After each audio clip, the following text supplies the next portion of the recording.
Ayon, what's up? Ako nga pala si BT at nandito ngayon tayo sa BT Reaction and welcome to my channel, Tunay na Kritiko.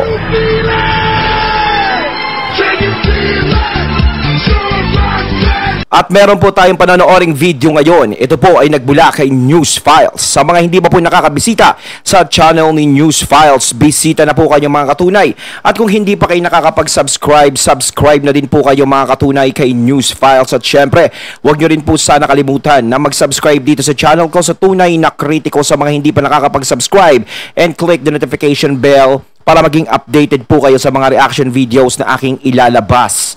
At wag na natin pagtagalin at sabay-sabay na nating panoorin ang laman ng video na hatid sa atin ni News Files dahil napakainit ng nagiging topic na ito, no?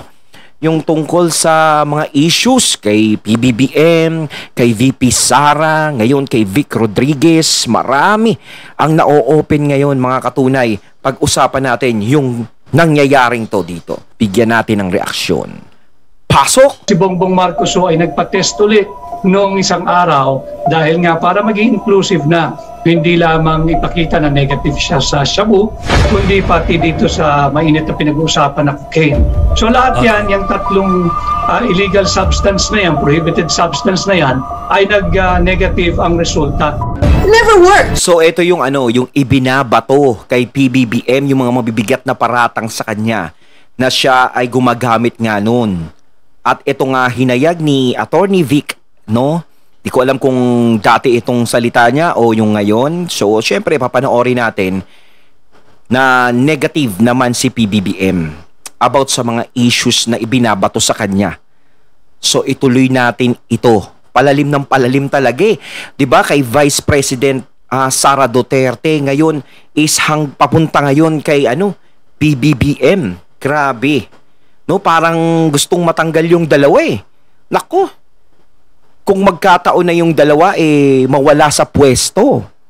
Nako, paano naman tayo? Sino naman ang papalit dyan? Nako, grabe naman talaga yung nangyayari ngayon mga katunay. Tuloy natin. All they did was go to the disco and they were always high on drugs. About drug use, were you also pertaining to Marcos Jr.? Yes, they were always high. Ni Bongbong Marcos. Para sa amin, nagawa na namin yung dapat gawin ni Bongbong Marcos at tapos na ang isyong yan.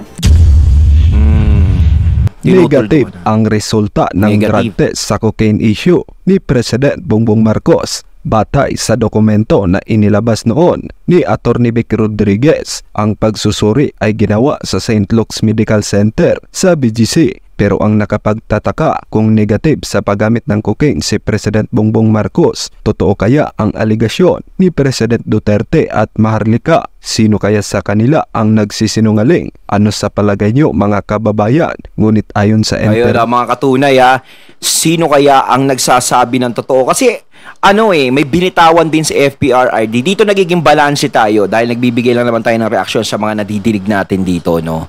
At napapanood. Dahil nagsalita din naman si FPRRD na gumagamit nga ng ganon, na may gumagamit ng ganon, ganyan, huwag iboto, ganito. Tapos si Maharlika nga nadidinig natin na may ibinabato rin na ganoong issue, no? Ibig sabihin yan, may informat na nagsasabi na ganon, 'di ba? Si BBM na nagulat ako dahil hindi ko naman alam yung mga ganitong issue eh. 'Di ba?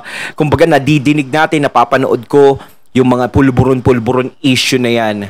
'Di ba? Ako hindi ko lubos maisip. Pero ang gusto ko kasing maging yung pruweba is makita ko muna siguro kung totoo yung katibayan na ibinibintang sa kanya ay totoo.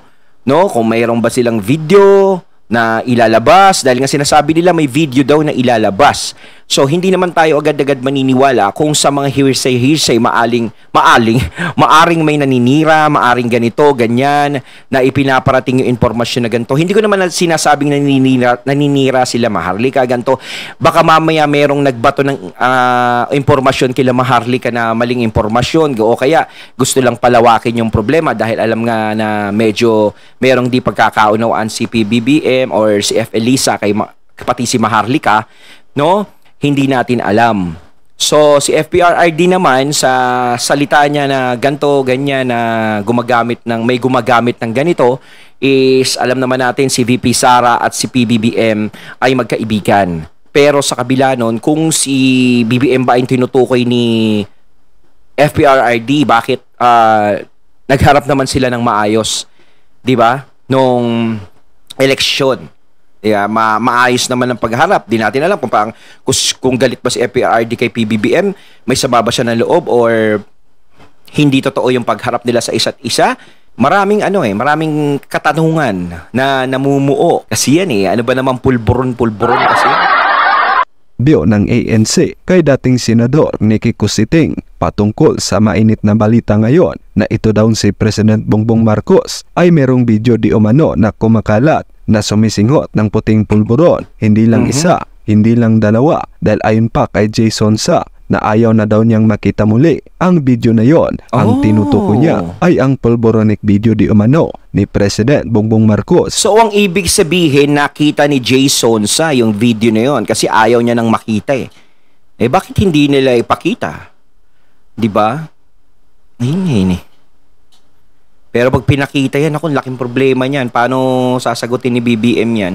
Pero mas maganda magsalita din si PBBM dito, no? Diba, bilang presidente. Kasi nakataya yung katungkulan mo dito tsaka yung pangalan ng mga Marcos. Alam naman natin na si Ferdinand Marcos Sr. Talagang nire-respeto ng lahat. Tapos may dumidikit na ganitong issue ngayon. Naku, grabe.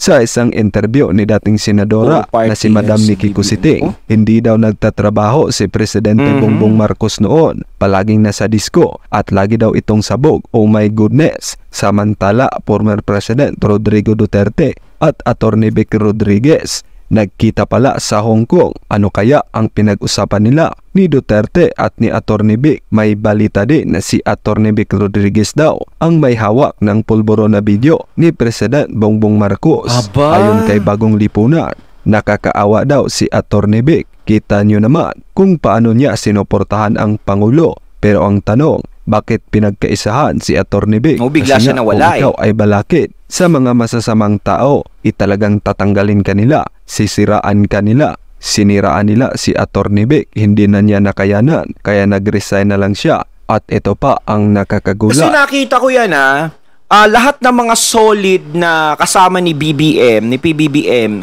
nung eleksyon, is talagang isa-isang nawala. Na buong akala natin sila talaga yung magiging gabinete ni PBBM, pero napalitan. Yung napalitan, doon na nagkaroon ng issue yung mga pinalit niya. No, nagka-problema na sila hanggang sa ngayon nga di ba? Yung mga ipinagpapalit niya, yun ang nagdadala sa kanya ng problema. Hanggang sa pumuputok na, nahahawa na siya sa problema, hanggang sa ma-open na yung mga issue na to. Ang reason daw bakit nagkaganon si Bongbong Marcos ay sign of depression. Sobrang depressed daw noong 2016 dahil natalo sa eleksyon ni Robredo. Diba sabi niya dito sa interview ni Boy Abonda na because in 2016 we really thought we would win. Kaya alam naman natin diba, deny it and it's really painful. Napakasakit. Right. So ang sabi pa dito, you know, in my mind, try losing and living with it for 6 years. Pero sa tingin ko lang dapat talaga nun, ang panalo talaga si PBBM ng Vice President nung naglaban sila ni Leni Robredo. Kaso nga lang, nung panahon na yon is alam nyo naman kung sino may control ng ball game. Sino yung nakaupo nun. So, pinakita naman ni BBM nung naglaban sila ni Leni Robredo sa presidential is talagang napakalayo ng lamang niya kay Leni Robredo talaga. No? It's difficult kung kayo ang tatanungin, mga kababayan. Naniniwala ba kayo na dahil na-depress at natalo di umano si Bongbong Marcos kay Leni Robredo noong 2016 ay ito din daw ang dahilan para gumamit ng pinagbabawal na gamot? Questionable daw kasi yung sinabi ni Pangulong Duterte. At bakit niya nasabi yon? Pamumulitika ba yon? Nagsasabi ba talaga siya ng totoo? Tapos ito namang si Maharlika, nagsabi siya na kung may mangyayari sa kanya, kung gigipitin siya, talagang ilalabas niya yung video kung saan sumisingot daw ng pulburon ang Pangulo. So yung third source. So meron din hawak si Maharlika na ebidensya laban kay PBBM, parang ganun ba? Nako, pero delikado yan kapag kasi hindi napatunayan yan, no? Kapag hinabol sila niyan, pwede silang makasuhan yan. Talagang nabother daw si Bagong Lipunan kasi 3 na sila, tapos yung third source ay talagang tumugma daw doon sa interview ni Boy Abunda. So dito nag-away yung mga Marcos loyalist kasi nga hindi nila akalain na ganito pala ang nangyari. At sino nga ba talaga ang tunay na traidor? Si Bongbong Marcos o si Atty. Vic Rodriguez? Isulat ang inyong reaksyon at komento. Sa hindi ko pag-imik sa kabila ng napakaraming maling bintang na ipinukol sa atin, maalala natin noong panahon na yan, katatapos ng eleksyon, and before election, doon sa kampanya, abay, isa ako sa nabubuisit dito kay Atty. Vic Rodriguez kasi napakagaling niya. Dami naman kukuning video ni PBBM, yung ganyan pa. Grabe naman. Ang magdepensa dito kay Bongbong Marcos, kuting, no? Talagang nakakaasar, nakakabuisit, no? Kasi bilang defender, abogado pa, siya yung humaharap sa tuwing merong kapalpakan, si Kuting, no? Si Kuting. Tapos, pagkatapos ng eleksyon, sino na ang namuno? Yung kanyang asawa.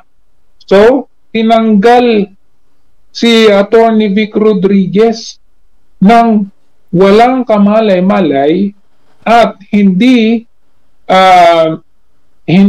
sapat ang basihan at hindi reasonable ang pagtanggal sa kanya. So, yun nga yung sinasabi, no?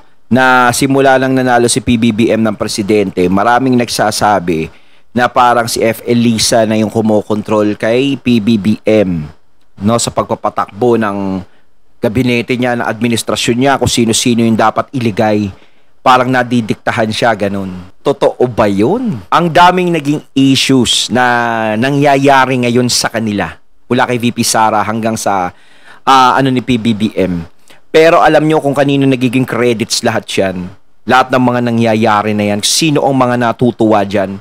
Is yung mga taong kalaban nila. Alam mo kung bakit? Kasi yan ang pangarap nilang mangyari. Ang bumagsak ang dalawang yan. Kapag bumagsak ang dalawang yan, si PBBM at si VP Sara, sino ang mauupo dyan? Alam nyo na kung sino. Di ba mga katunay? Hindi ko na dapat banggitin pa yung pangalan. Ngayon, sino ang matutuwa sa mangyayari na yan kung mawasak yan? Siyempre, mga kalaban nila. Diba? Sila yung maghahari. Kasi, alam nila na malakas siyang tandem na yan. Ika nga ni Gloria Macapagal Arroyo. Hindi kaya ni PBBM. Diba? Hindi lang talino ang gagamitin niya. Kailangan niya rin si BP Sara. So, pinagsama niya si BP Sara at si PBM is napakalakas talaga. Ngayon, hindi mo alam kung paano mapapabagsakin.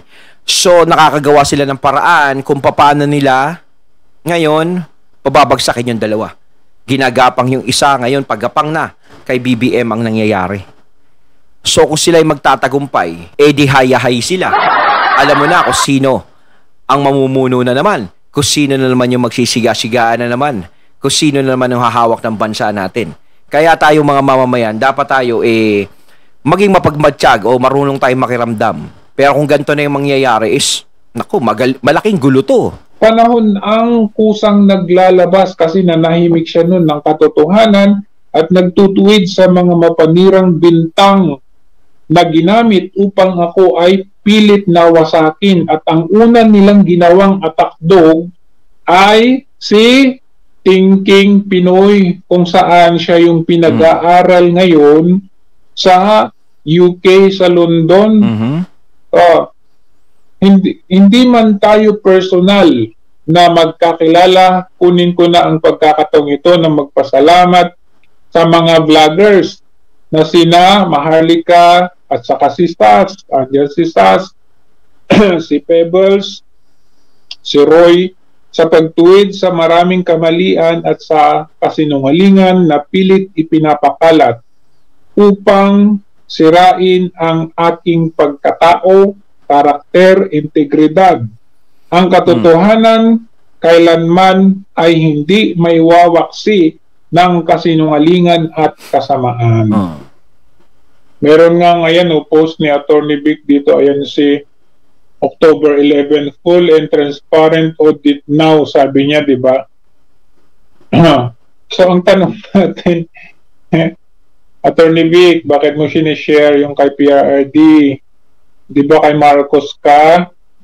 Tignan nga muna natin, open nga muna natin ito. Ayan. Putang ina.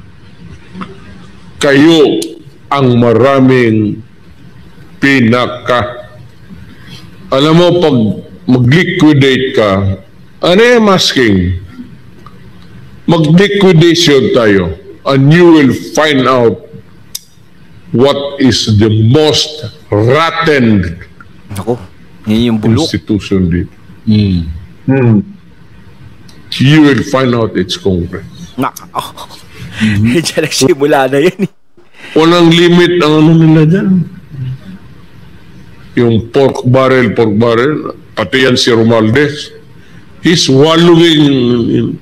Alam mo kasi, Talagang rekta kung rekta magsalita si FPRRD, no? So, napanood natin yan.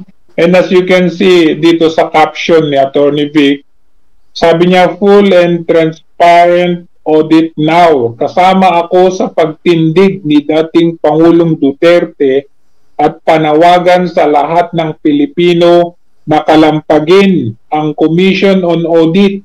As you can see, baka nakakalimutan nila na, baka akala nila nakakalimutan na natin ang usapin sa pag-audit dito, no?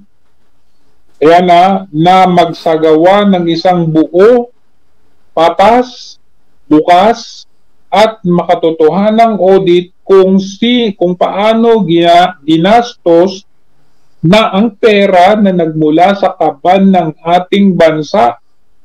Simulan ng pag-audit sa tanggapan ng House Speaker Martin Romualdez, hands off on public funds. Ayan, October 11, anong petsa na ngayon?